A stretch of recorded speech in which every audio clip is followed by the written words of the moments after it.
The presenting sponsor of Rates and Barrels is Topps.com and Topps Project 70. Topps is celebrating the 70th anniversary of its very first baseball card design with a new program that pushes boundaries while paying homage to the company's heritage. Project 70 has brought together creators of all kinds for this extraordinary set. Graphic designers, tattoo and graffiti artists, animators, illustrators, painters, and even a jeweler make up the artist roster, which includes names like Snoop Dogg, Action Bronson, Ben Baller, Jeff Staple, Tyson Beck, Alex Pardee, and more.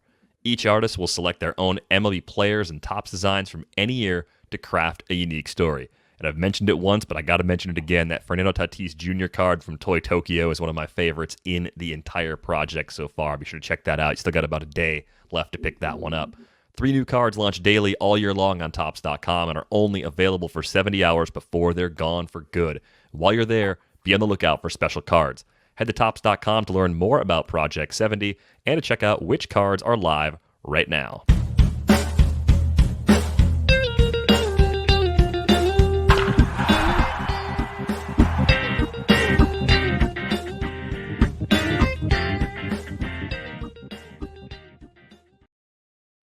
Welcome to Rates and Barrels presented by Topps. Check out Topps Project 70 and Topps.com for all of the latest cards released as part of Project 70. Lots of good stuff up right now. Derek Van Riper here with Britt DVR and Eno Saris. The band is back together. It is Friday, August 27th. We got just over a month to go in this season, and I think we're going to talk about implosions because they happen, and they happen every year. Even though we think, like, oh, this is going to be the year where all 12 teams that look like they could make the playoffs are going to go on this nice, even-keeled battle for those spots. It doesn't work that way. Teams implode. Happens all the time. We'll talk about why. We'll talk about some potential surprise teams that could find their way back into the playoff race, even though it looks right now like things are really starting to clarify. And we'll talk about our priority viewing list for the final month of the season if all of these playoff spots are, in fact, spoken for. There's also a piece that Tom Verducci wrote about the Rays' approach to relievers that's somewhat related to things we've talked about this week, so we'll probably dig into that a bit later in the show. But implosions, they happen. And I'm going to just kick this right to you, Britt. Which implosion do you want to talk about first? Because we have several to choose from this season, based on what we've seen just over these last, really, 3 weeks. Yeah, let's talk about the Padres because, as I was telling you two off air, my family lives in San Diego. My mother is very upset about this.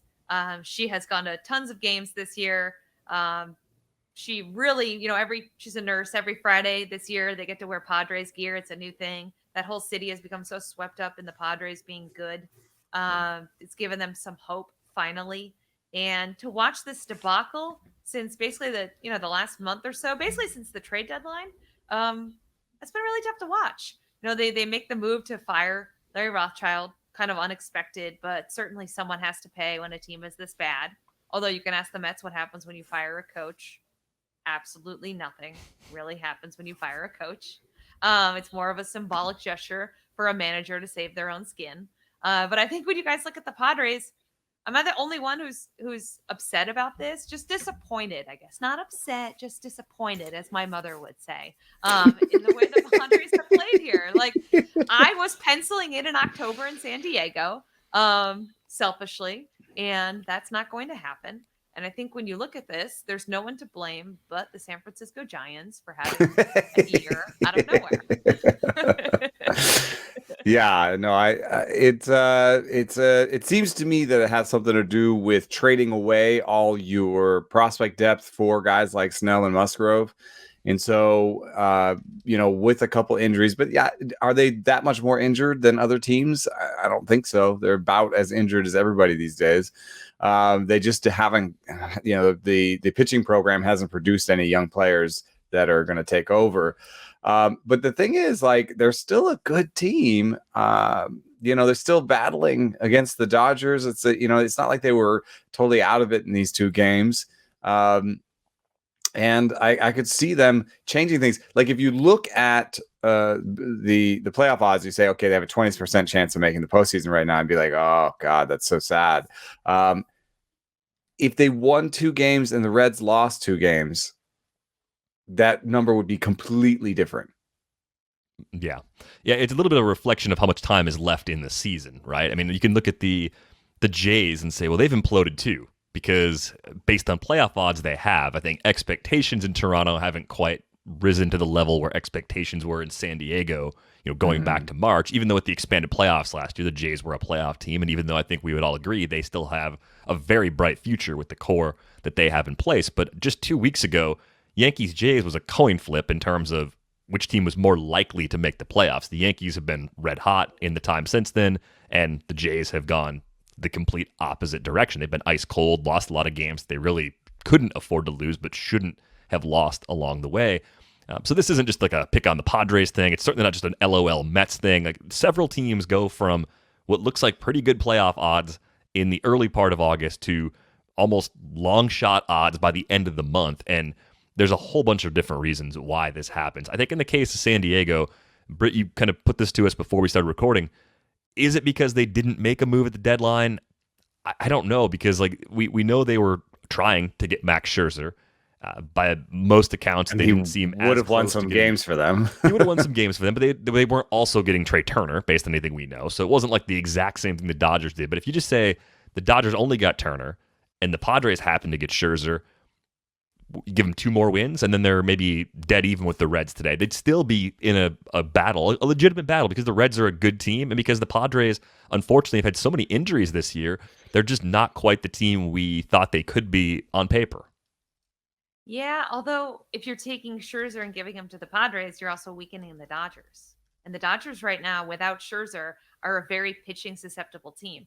As is, I think they have the bullpen. That's the reason why Scherzer started last night, is because they had an off day. So they were able to keep him on regular rest. And I was talking to some Dodgers guys, and they said that essentially the bullpen has been having to fill a lot of gaps here. So I think it does elevate the Padres just a little, but it also brings the Dodgers down just a little. But again, at the end of the day, the Giants are winning the division right now. So are you going to go all in on a 1-game playoff when you're going to face the Dodgers if you're the Padres, right? Again, it's time to blame the San Francisco Giants. Or Eric Hosmer. Because not only is he a below average first baseman, but all that money created a problem where they couldn't get Max Scherzer. I think that was why the deals fell apart. They had to also move Hosmer in whatever deal that they were doing, and they would have to have created some sort of 3-team deal where they're sending Hosmer to the Cubs, and the Cubs are going to pay for it, and the Cubs get a prospect, and the Nationals get a prospect, and somehow this all ends up with Max Scherzer, in San Diego. And I think that's so complicated it just wasn't going to happen. But I think to me that's really interesting is the role of the media, because.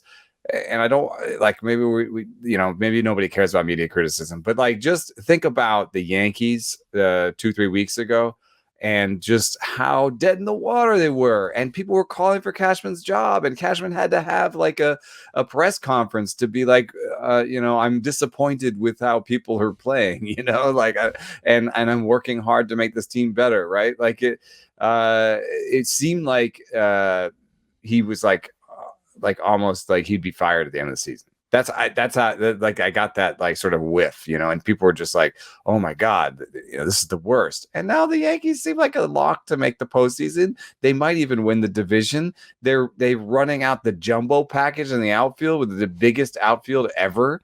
And I was watching batting practice last night. It was Rizzo, Judge, Stanton, and Gallo. And I was just like, this is nuts, dude.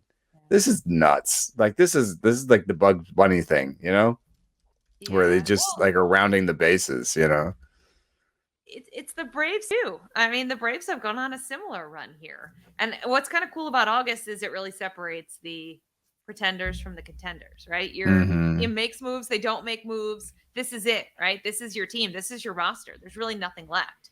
Yes, teams can still make moves in August, but they have to go through waivers. So usually they're not big moves. Usually they're small moves. So that's a good point. So, all the criticism of the Yankees, maybe they were made a lot better by the players they acquired. Whereas the criticism for the Padres right now and the Mets, there's very little players to acquire. There's nothing coming. Darvish came back. That was a little thing. And that's a big thing, but like, that's it. And then, they might get Noah Syndergaard. I doubt they might get like a start or two from DeGrom in New York, but like there's no opportunity to reverse the narrative by changing the player personnel. Right. And how many teams have a Giancarlo Stanton capable of what he's capable of? Like you knew, Mm, like he's got these ups and downs and you ride these waves, and he's been a big part of how the Yankees have been able to kind of catapult themselves into this thing, right? Like the mm. the way he's been able to perform, and is some of it going to the outfield? I don't know. People are speculating. Nobody really knows. But having a guy like that all of a sudden get hot, I mean, there's just so few teams who have a S- player like that So capable the of carrying. in that way, the Mets are closer to the Yankees, right? Because they have Lindor, who's capable of going nuts and has been underperforming, and Alonso could probably find another level. They have some underperforming players that could do the role of Stanton and just actually play to their projections and change the Mets' fortune a little bit. I'm not sure I see that in San Diego. The only player that I see that is seriously underperforming on the bat side, I think, is Trent Grisham, and on the pitching side, maybe Chris Paddock. So Musgrove has gone in and out. So I don't know. Can a reversal of fortune for Musgrove, Paddock, and Grisham power a real change for these Padres? I don't know. Maybe I was wrong. I was a little bit more optimistic on the radio. You know, before they lost last night, and then just the fan reaction to my optimism has maybe beaten it out of me. But I still think it's a good team, so I just wonder. They're only one or two games out. I don't think the Reds are like that amazing of a team, so that's what's sort of fueling my decision making there. Yeah, one thing that I did not notice until it was brought to my attention on the Athletic Baseball show, I guess this was probably last week now, is the difference in strength of schedule between the Reds and the Padres down the stretch, and that included the series that they just played against the Dodgers. A much tougher path for San Diego than it is for Cincinnati by comparison, so that is one thing that definitely works in the Reds' favor, but I was fighting against that. I was adamant that the Padres were going to find a way. They would rise to the occasion in the series this week against the Dodgers. They'll see them again soon. That they would say, you know what? No, we do belong here. We're going to win these games. We're going to go. We're going to go punch the bully. And If it happens, it's ready. Musgrove, Snell, Paddock, Darvish. Yeah, That's what happens. They start pitching really well, and that changes everything. That's all I can really see. With the change, letting Larry Rothschild go, have they done anything in the last few days that you go, oh, that was different? They weren't doing that before. Like I think it takes maybe they let Snell go pretty deep. Yeah, but like, does he make that call or does Jace Tingler make that call? Right. Yeah. Like that's I don't know how quickly you can decide like if you've really seen change there, but it finally backfired too. They actually did leave Blake Snell in just a little bit too long. That workload was really, really high when Will Smith hit that homer off him, but 7 2/3, 10 Ks. Nice to see him pitching well again because, as we've talked about, he has been disappointing in a big way. Not the guy they expected when they acquired him. But the long answer here for me with the Padres is a big part of the reason why they've underperformed this year. Yeah, it is partially the Giants, but it is partially just little pieces of the roster being a win and a half, or 2 wins less than expected in a division where there's just 3 really good teams. Like they're in the wrong division. That's part of the answer here too. They needed more from the group that is Weathers, Morahan, and Baez. That was like going to be their 6 and 7 starters. And they either got injured or fell apart or weren't as good as expected. So I think it is a little bit about the pitching program and depth. Because the Dodgers, like, they always seem to like call up some guy and you're like, oh, hey, he threw like 5 innings, 7 punchies and 2 earned, Yeah, and the Mitch Padres White's. don't seem to. Yeah, Mitch White, Andre Jackson, Josiah Gray before he left, like, strange. Well, Gray's what got them Scherzer. I think they're a little better anticipating needs because when the Dodgers got Trey Turner, people were like, why do they need Trey Turner? Right? They don't need Trey Turner. But they do. He's helped them win a lot of games. He's been really good. And I think with Mookie Betts out, he's their fastest player, and it ended up being big time. He scored some runs that other players wouldn't have.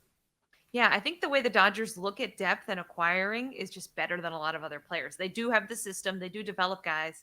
But let's keep in mind, they lost Dustin May for the year. Trevor Bauer, we don't know if he's going to pitch again this year. And they've been able to weather losing Mookie Betts. They had Bellinger missed some. That's what I'm saying. You can't really point to the Padres and be like, this is injuries. I don't think that you can say that.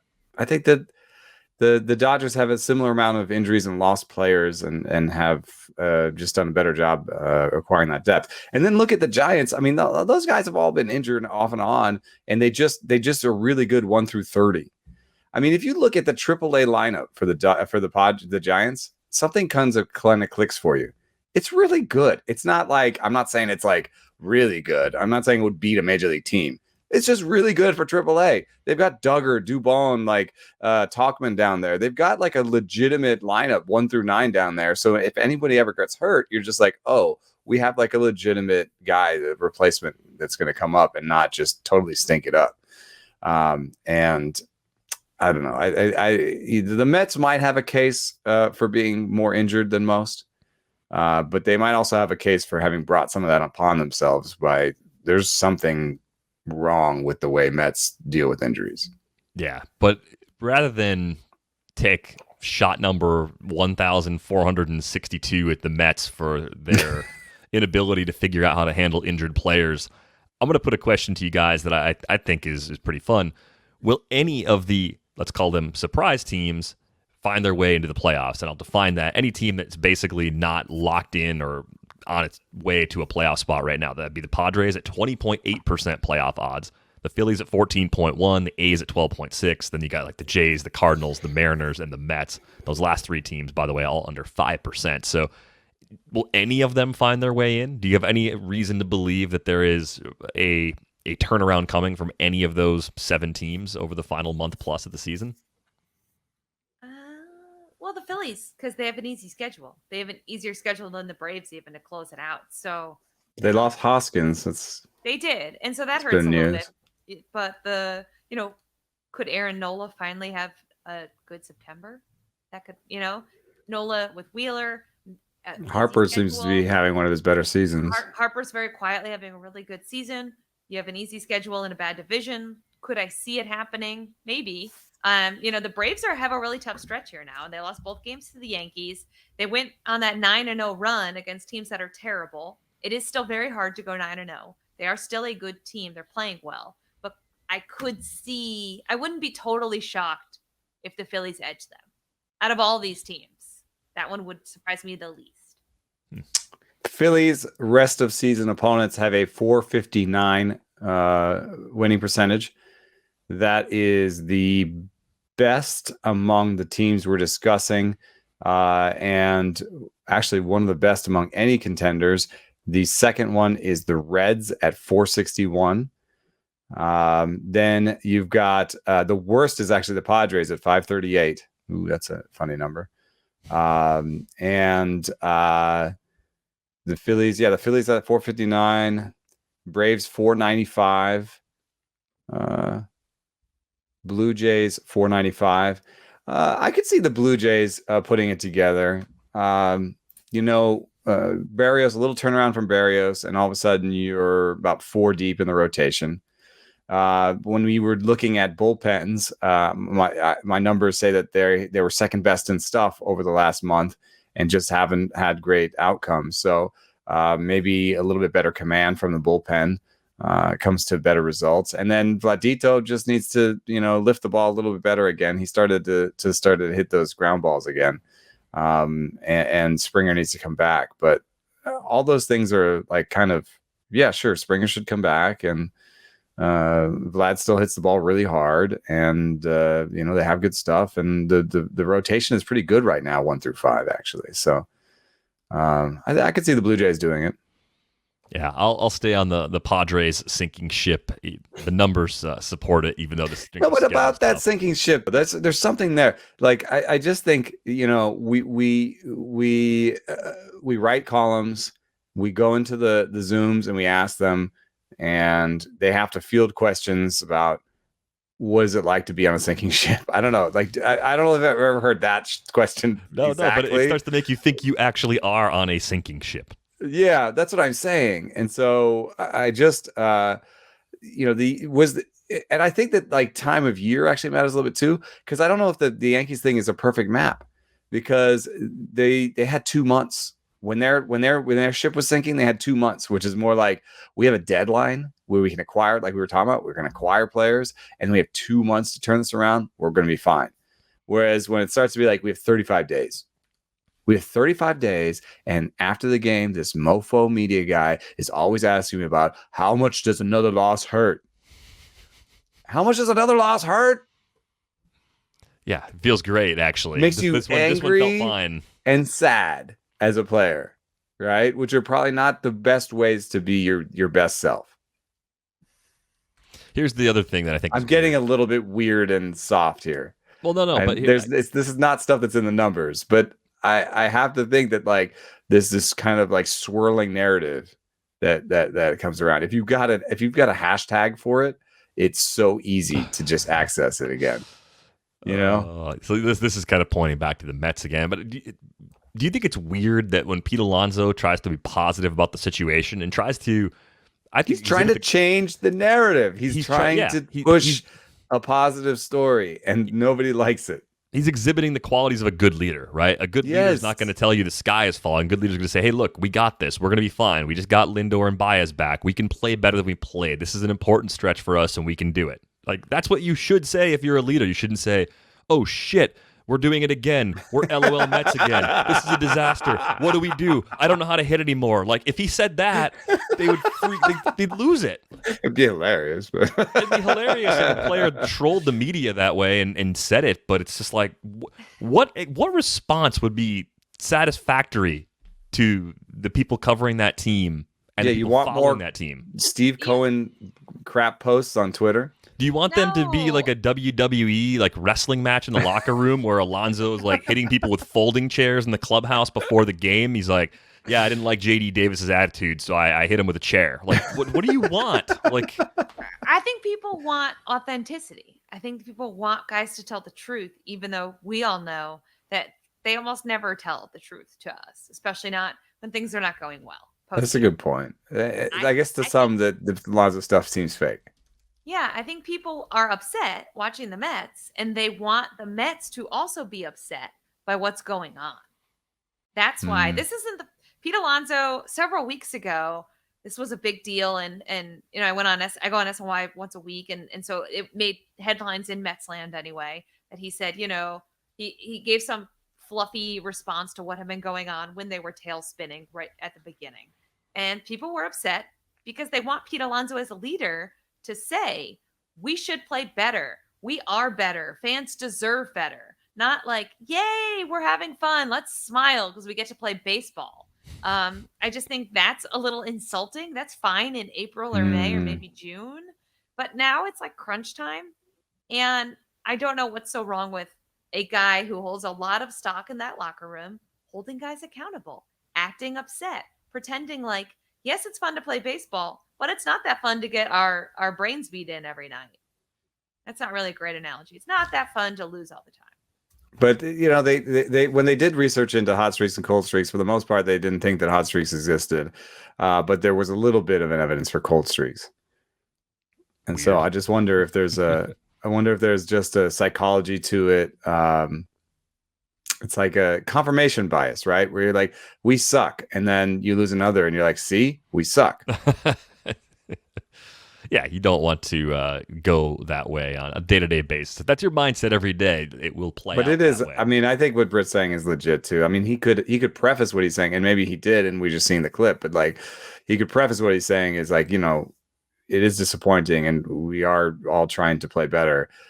But I see better days ahead, blah, blah, blah, blah, blah. You know, here's another thing that has been found that came to when I was at Kumon Publishing. So when I worked at Kumon Publishing, the overall strategy for Kumon Publishing was world peace. The goal of Kumon Publishing was world mofo peace. And I thought that was the dumbest thing I'd ever seen. I was like, what are you talking about? We make children's workbooks. Are you kidding me? However, one of the genesis was something kind of lame, like some strategist had done some research and had found that positive goals for the overall group got better outcomes from the group in general. But I kind of maybe believe that. Like if I've talked to certain organizations about internal messaging. And the idea is that like you want to create a place where the players think they're safe and everything is good. And one of the ways to do that is to have these stupid slogans they have every year. Ride the wave in Oakland or whatever. You know, you've seen these. They have the shirts. They always have a shirt. It's like a stable of horses, all this stuff. All this stuff is like positive messaging from the coaching staff to create a positive narrative that everyone sort of collects under and then is like, we're riding the wave, baby. You know, like we're celebrating together. We're all rooting for each other. And I don't know, maybe the Mets have T-shirts. Maybe I just haven't seen them or what it is. But Alonso is creating an effort in this way of creating a counter narrative to LOL Mets of like, no, this is the team of champions. Why did Hugh Quattlebaum, the hitting coach for the Mets, bring a stuffed horse to the dugout? Because of the rally monkey, the rally squirrel, the rally cap, the rally whatever. It's going to be the rally horse in New York because he's trying to like take the pressure off of this LOL Mets narrative. So if there is evidence that positive narratives can have an influence, then I think the opposite is also maybe true, but not as proven, which is that negative narratives have a negative influence. Yes, but him saying they're not playing well isn't a narrative. Okay, fair. But I do see what he's doing as a sort of a way to reshape the conversation. You know, it's a way to take a question about how bad does this loss hurt, you know, and turn it into like something more positive. A related question for both of you. Let's say all these teams, these 7 teams, the Padres, Phillies, A's, Blue Jays, Cardinals, Mariners, and Mets, they all fall short of the playoffs. Which one of those teams, if you had to pick one today, is most likely to make the playoffs in 2022? Man, the Padres like really like they traded so much prospect capital so quickly. They're so aggressive in every direction. When I look at that now, I'm like, well, yeah, it's good, but they still have the Hosmer problem. And what more money can they spend if they're at 205 by the cap? I don't think that much money's coming off. I don't think they have any expiring players. Yeah, any significant ones? I don't know. I'm looking at it right now. I think that the Blue Jays seem pretty ascendant. Mm-hmm. I'd be worried about. I mean, it's such a tough division, though, dude. It is, but except like the Orioles are going to be bad for another couple of years, so you've got that gimme 18 times a year. Mm-hmm. I think just trying to catch a bad year from one of the other 3, I guess. Yeah, it's just kind of what you have to do, and I also think that like you look at the Blue Jays and their young talent and their depth, and I think they're a team on the rise. I think they're probably better positioned than all these other teams. The Rays are always scary, but eventually at some point the Rays always have like a random down year, right? Every couple of years the Rays just like are kind of meh. So maybe that's next year, right? Maybe they're reaching the end of their current limits with most of this roster. I don't know. I think Toronto is probably set up the best to do it. I'm curious what Dombrowski does this winter with the Phillies. If they're going in so many different directions. They had the front office shakeup. They sold a prospect but bought a prospect in the same deal. So I'm not really sure what they're doing. Like they're kind of driving in circles a little bit, and I'm curious like whether they're going to pick a side. Some of it is, I think, the awkward, like they're still going through the awkward phase of trying to get rid of the old regime. Like, for example, I think Andy McPhail is like still an advisor, and he's like the last GM. Like, why would you keep him around? Ew. Well, Clinton is still being paid, and he's the last GM. McPhail's technically their like president, I think. Okay, but it's still, there's still like old remnants, and I think some of what just happened was kind of cleaning some of that up. But yeah, I mean, you have a win now GM on a team that doesn't really have any more prospects to trade, and is also kind of running up against the cap. It's an awkward team. I'm trying to decide how real what we're seeing from the Mariners right now, like how real that is as it pertains to 2022, because we know they've got a lot of young talent, like than the guy we expect him to be yet, but things have looked a lot better for him in August than they did earlier this season. So he's at least trending in the right direction. Gilbert just got rocked by Houston, but I thought he was overall putting together a nice rookie campaign. George Kirby's on the way. Julio Rodriguez is on the way. They have a young catcher, Cal Raleigh, who's up right now getting some experience. Most of their pitching still going to be there next year. I guess. Yeah, Noelvi Marte, not too far away. I think they've got a really nice core, and I think for me it's 2 to 3 years, because when you think about it, Gilbert struggled when he first came up. You can kind of almost expect Kirby and Hancock to struggle at first and then maybe get it going. And so I think it'll take 2 years to kind of like get Julio up and get those pitchers at the right moment. But two or 3 years away from like what looks like it might gel really nicely.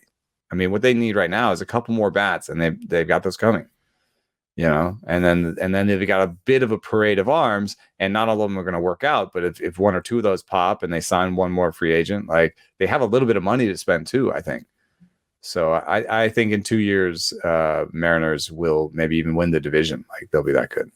Yeah, their run differential is minus 58 right now. So that's fun differential.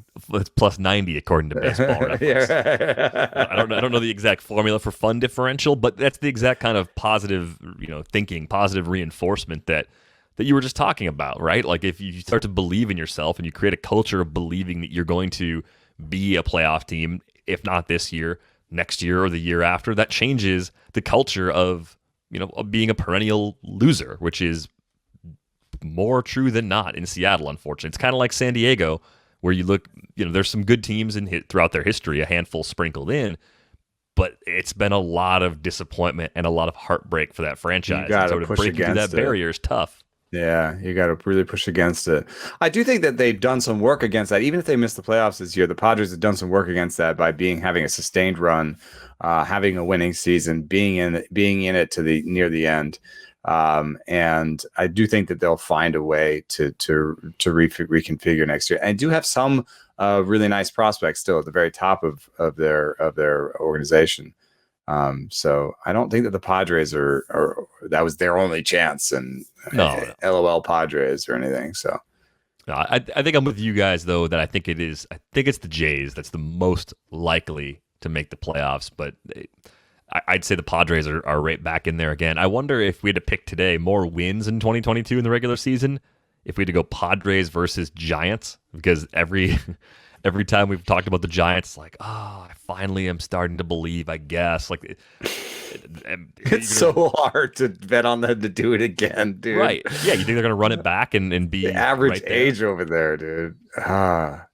Yeah, I would say the Padres, more wins. Same.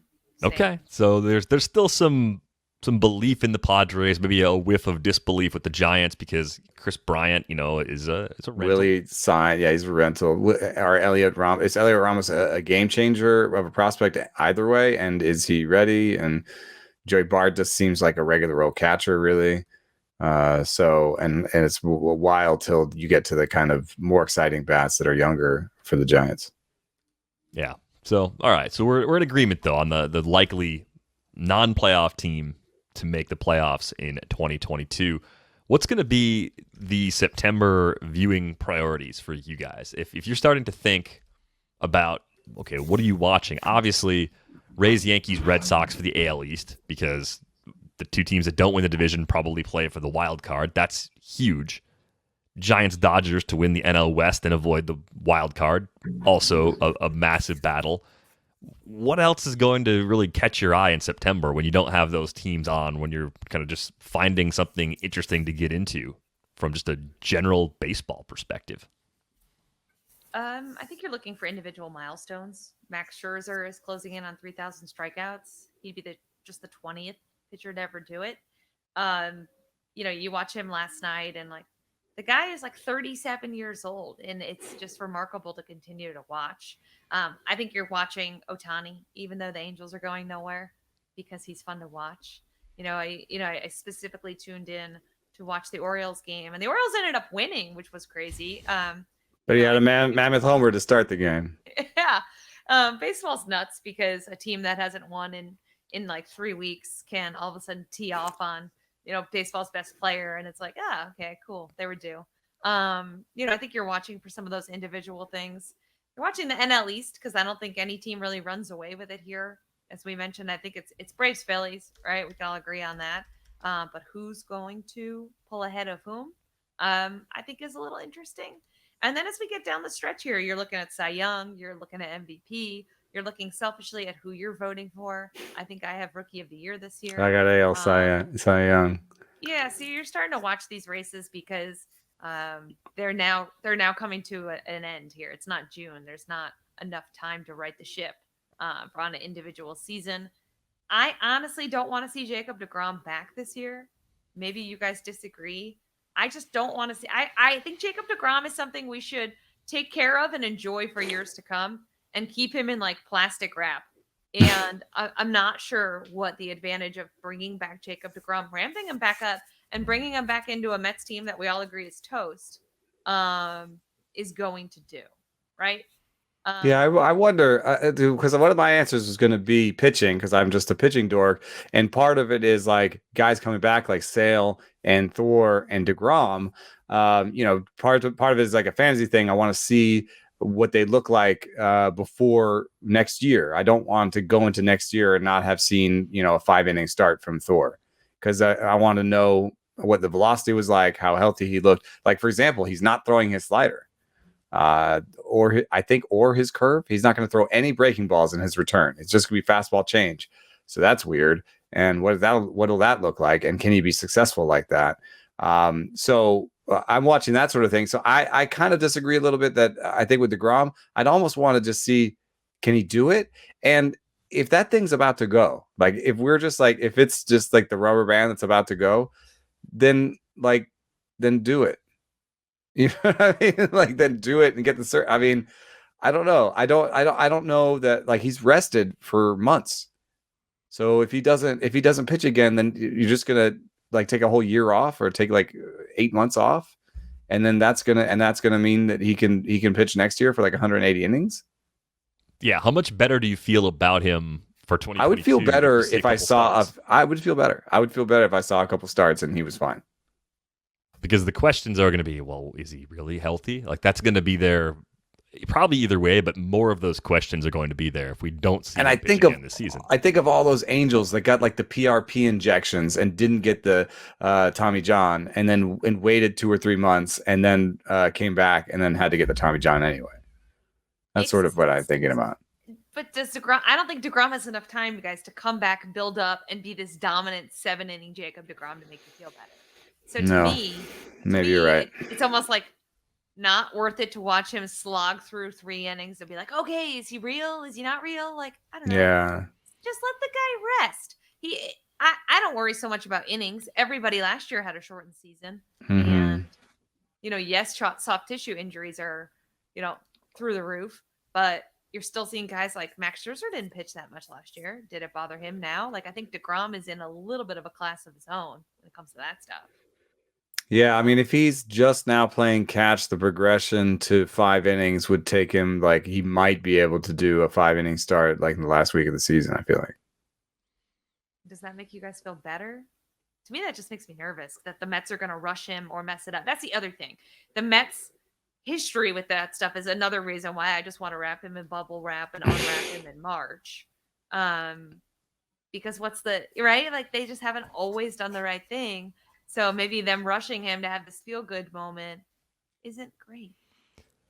I hadn't thought about this until now, but deGrom has an opt-out after 2022, which is kind of a big deal, because if he's healthy at the end of next season, he opts out and gets a few more years tacked on at a very high AAV, right? If he's not healthy, he probably doesn't opt out and comes back in 2023, pitches and proves it, and then gets paid a little later. And then with deGrom, he's complicated because the volume of innings he's thrown is a lot lower than a typical 33-year-old, because he's a converted shortstop in college. Everyone knows the story by now. But he already had TJ too, so right. So I just wonder how much the opt-out option for deGrom is kind of a factor in maybe his desire to get back and show everybody, no, I'm good, I'm healthy, I'm fine. If he shows that down the stretch here, and enters 2022 with fewer questions, that's probably a lot better for him long term.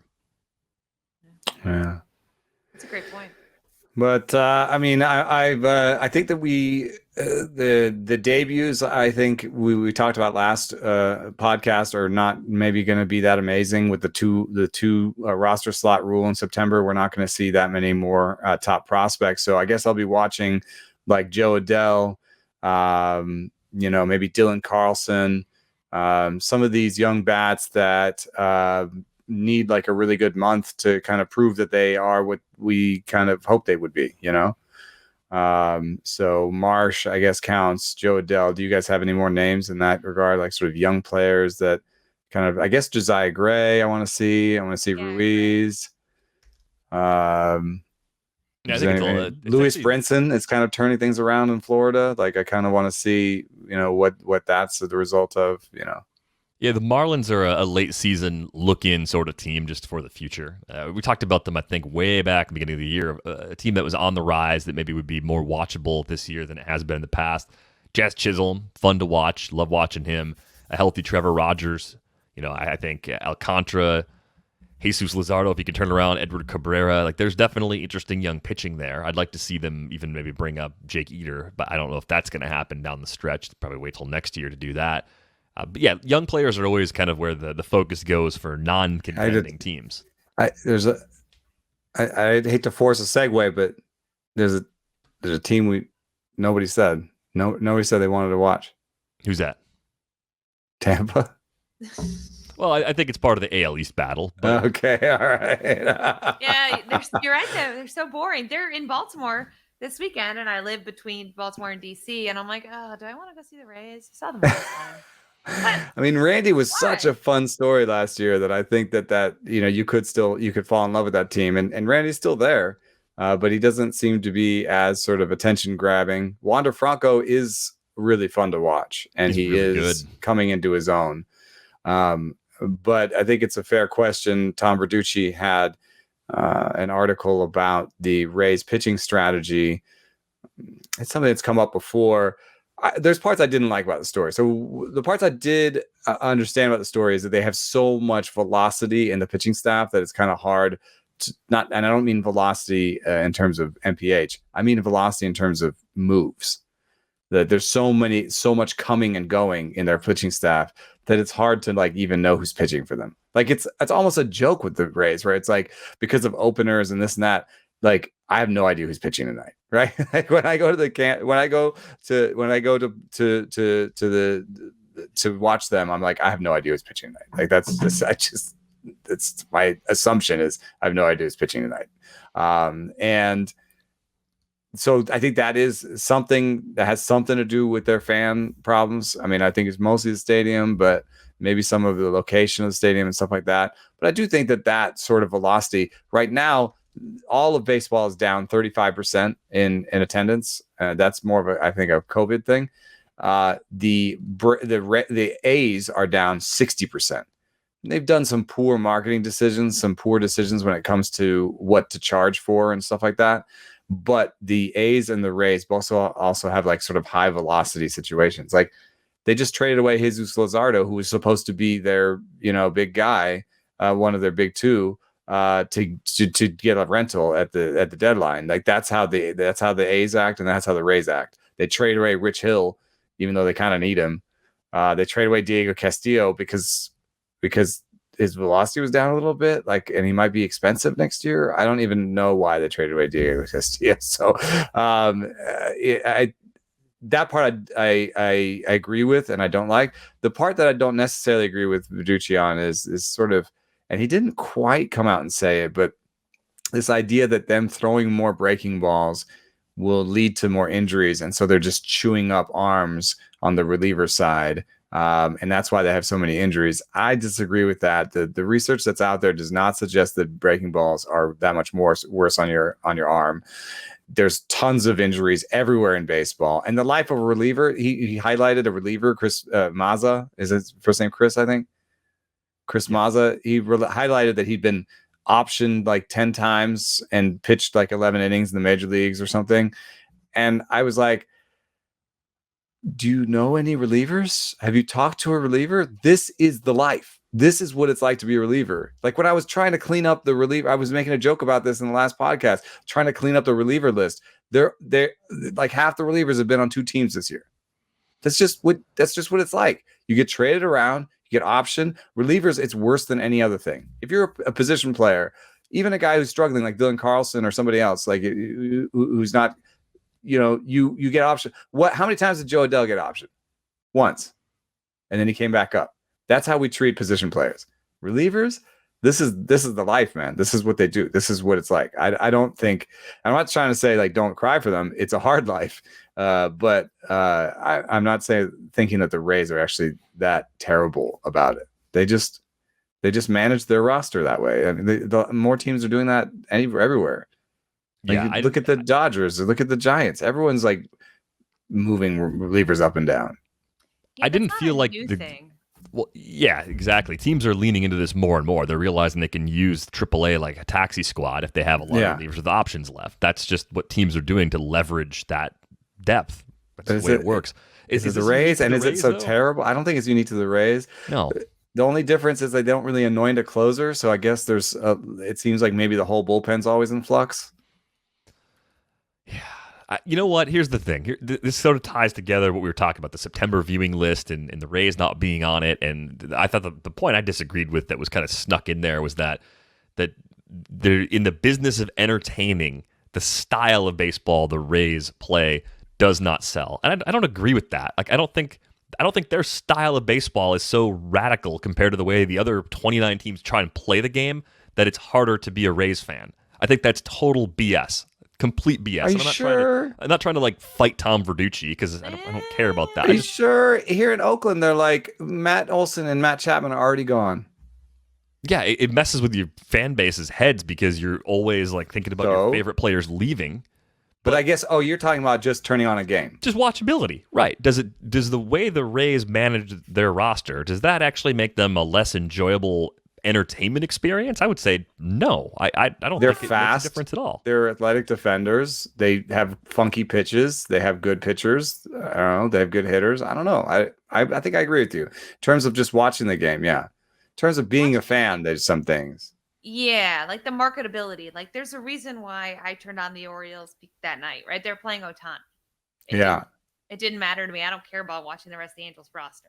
There is something to be said for if you're a fan of the Rays, who's your superstar? Who's your guy? Like I was there in 2008 and this was, obviously worlds away in the sport, but people were upset. Like Evan Longoria jerseys were everywhere. I remember like Carl Crawford. And they signed him to a long-term deal.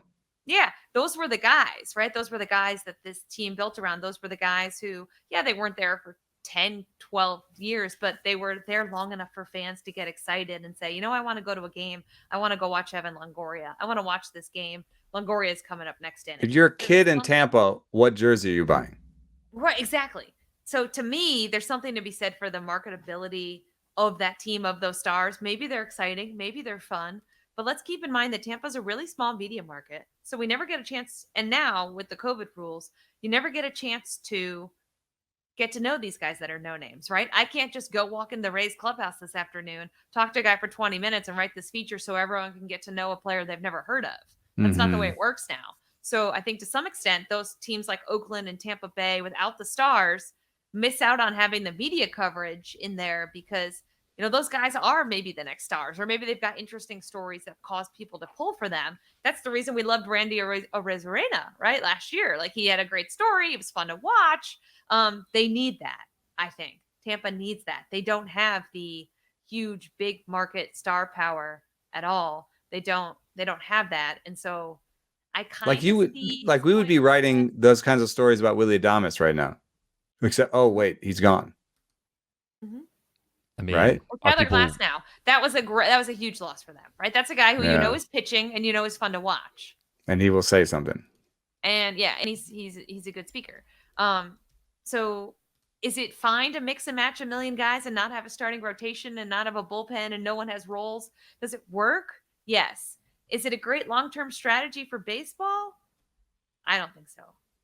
I mean, maybe I'm just completely off base, but when I go to a game, people around me don't seem to know anything about any of the relievers other than the closer for the most part. Like everyone's familiar with the closer in Milwaukee. Everyone knows who Josh Hader is. You do have to get out of your own head sometimes when you're like deep into baseball. It's true. like the starters. They know the starters, Derek. People come for the starters. They do know the starters. They know aces. I think the typical they might not know past too deep. That's true. But I just think so much of what the Rays do, like I think there are bad things about sending players up and down as often as they and other teams do. That's bad. That's not good for the business of baseball from a like the way players are treated standpoint. Like it's a bad human look for them.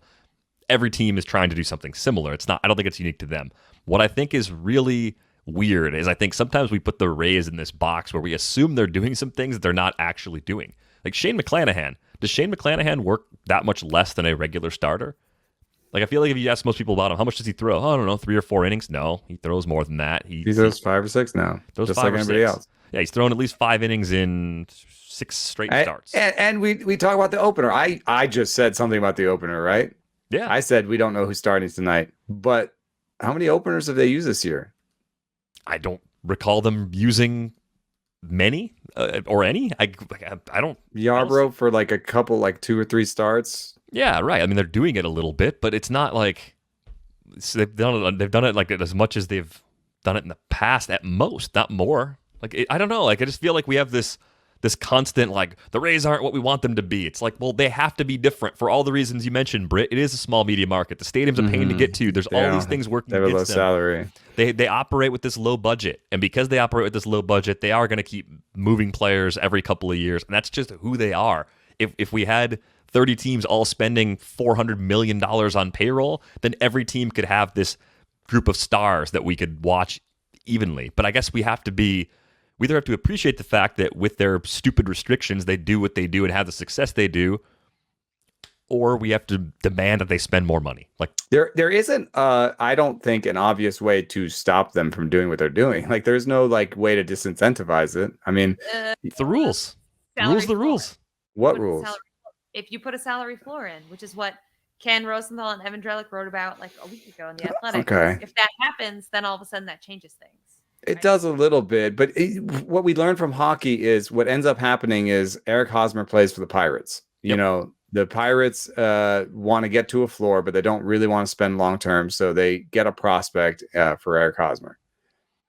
So that's what happens in hockey. It's weird little I'll swallow your bad deal for a prospect, which I guess could help the Pirates and could help the Rays sort of, but I don't know that it would do exactly everything we want it to do. Yeah.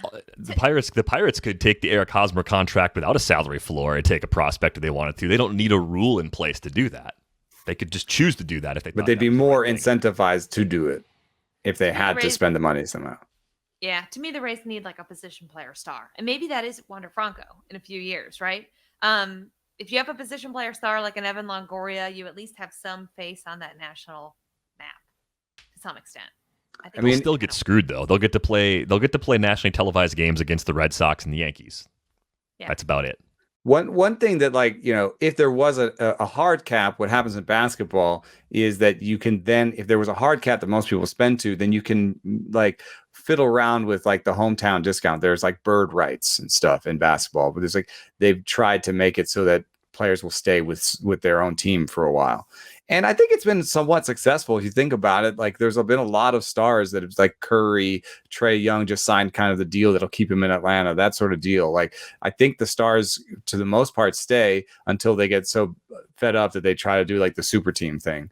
But so you could do that in baseball, but I don't know of a way to incentivize the Rays to sign Wander Franco to a long-term deal. I mean, the incentive for them is saving on future value already, right? Like that's the getting him for $300 million when he's worth $500 million or something. Like that's right. I also, maybe there's a thing I should say in a minute. I don't know of a non-anti-labor way of incentivizing that. You know what I mean? Like I don't know of a way that's fair to the player and the team to incentivize the Rays to sign him to a long-term deal because we don't have a hard cap. They're not anywhere near the cap, so there's no way you can say this doesn't count towards the cap or something like that. You know, like they don't care. So I think we may have been split on this a little earlier in the week when it came up. I was still pretty optimistic about the Rays, thinking their bullpen will be a pretty typical Rays bullpen by playoff time. I think you expressed your concerns that they just don't quite have the same mix of arms that we're accustomed to. And velocity. Yeah, and velocity. Britt, where do you fall on the Rays? Are they as dangerous as they've been in playoffs past as they're currently built? Yes, the key is as they're currently built, because they're built to play these matchups. They're built to have a million guys close games. They're built to, like, who knows who's down in that bullpen? Well, who cares? Their bullpen, they all have a million different jobs. So to me, what makes the Rays so dangerous is they are built to win game by game in the playoffs the way it's set up, long and slow and these slogs. They are set up to win in the postseason. They're not a we go by these two horses in the rotation and two stars in the lineup team. So therefore, to me, they have the best chance because they have all these little guys sprinkled around.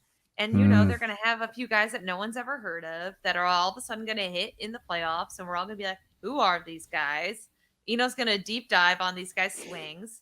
And, all of a sudden, before we know it, the Rays are going to stumble into the World Series again. And it wouldn't surprise me at all because that's what they do, much to probably the commissioner's office chagrin, right? Like, I think every time the Rays go far, a little piece of Rob Manfred's soul continues to die. Right? It's not good for ratings. It's not good for ratings. It's not good for selling T-shirts and sweatshirts. And it's not good because this efficiency model in a lot of respects has ruined baseball to some extent, right? The focus on efficiency has had a lot of drawbacks in this modern era. It's what we're seeing with the game. But the Rays continue to prove that it works. And until it doesn't work, teams are going to keep doing it. So, yes, I'm hoping that I'm hoping there's room for kind of the Giants model, because I think that they're showing in a way that, like, you can be efficient, but also pay stars. And if you can do both of those things, then you can still have something to hold on to for a long time. You can still buy your Chris Bryant jersey because they signed him to a long-term deal, but they're also going to play all sorts of games with that 24th and 25th roster slot where, you don't know who their fourth outfielder is or who that reliever is, but that's okay too, because like Derek says, how many people know, the roster 25 deep? Right. Again, the casual fan doesn't necessarily worry that much about it. They will tune in, they watch the game, they learn who the players are. Part of that's our job. It's part of the job of the people covering the team, people talking about the team and writing about the team and the team itself. Market the players. Like, that's something we call for all the time. Like, this is not impossible. And I think the point that you made about the Giants just now, I love that we're seeing a team with old players with air quotes bad contracts, turning those players into good players again through development and coaching and an approach that clearly has worked really well for them. I hope more teams are inspired by that. Just as many teams have been inspired by the Astros and the Rays and hyper efficiency. I hope finding these other ways to move forward in player development, I hope that's a big part of the future of the game too, because that does give you more paths. That gives you more players in the pool that can actually be difference makers. And it's not all about getting the guys under club control and being as cheap as possible and loading up prospects. And Britt's hit on this before with the Orioles. It's like, this rebuild might not work. And part of that's just being in the AL East. Like, they could get a lot of good young talent, and that talent could all come up together, and they could be 80 to 85 wins a bunch of times, and then that talent will be free agents, and they'll have never gone to the playoffs with the core that they tore it down to build. Like, and how much of that? Just look at the last good Orioles teams. They were really good, and they just ran up into some buzzsaws. Yeah. The 14 Royals. Yep. So anyway, hopefully that was still a fun conversation. We were having fun as we worked through it. But if you would like to buy a subscription to The Athletic to read about some more fun stuff, theathletic.com/ratesandbarrels has our best deal. $3.99 a month gets you in the door to start. On Twitter, she's at Britt_Giroli. He's at Saris. You can drop us a line via email. ratesandbarrels@theathletic.com is the best way to reach us. That is going to wrap things up for this episode of Rates and Barrels. We are back with you on Monday. Thanks for listening.